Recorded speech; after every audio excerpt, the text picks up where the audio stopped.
I want to talk a little bit about the industry. You are definitely a shaker and a mover, and somebody the whole industry looked up to, and starting back, I mean, we met back in the, I'm going to say, the late 80s. Probably late 80s, yes. Yeah. And the industry was really just forming. Well, I think we really started it as an industry when we formed the National Association. There were some state associations before that, but National Association was formed in August of '79. There were 26 of us that met in Kansas City and hammered out the details of and set up bylaws and elected our first president, who was Jim Blakely, and from San Diego, California. Allied Gardens was the name of his towing company, and great bunch of guys.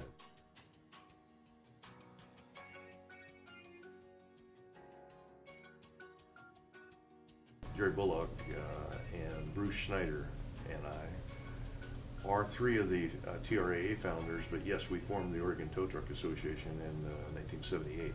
We actually had two rival associations.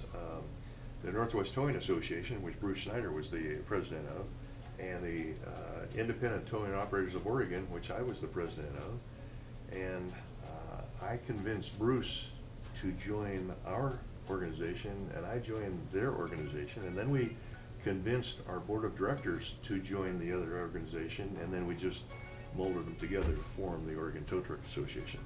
But one of the first challenges that we took on was authorization of the use of car carriers, because before that everything was regulated with the exception of wrecked or disabled vehicles by tow-away method. So you couldn't haul them, you only could tow them. And so we went to the legislature and proposed a bill, wrote the bill and proposed the bill and lobbied for it, and we got that passed so that we could use car carriers. And surprisingly, today the car carriers, I would say, make up, in the light and medium duty, probably make up 75% of all the trucks.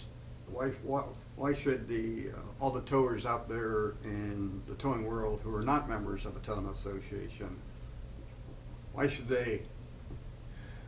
Well, certainly there's things that we can accomplish as a group that we can't individually. For example, TRAA has a National Driver Certification Program, and that's something that we worked through Federal Highway. They actually funded the start of that, and we have a few thousand towers certified through this process. We are the official certifying body. And in addition to that, there's legislative things that we try to protect right now. There's issues with this electronic logbooks. It isn't exactly applicable to our use because we're not a trucker going down the highway, stopping at scale after scale after scale. We do a lot more short trips, and so the electronic logbooks are hard to adapt to what we're doing. So.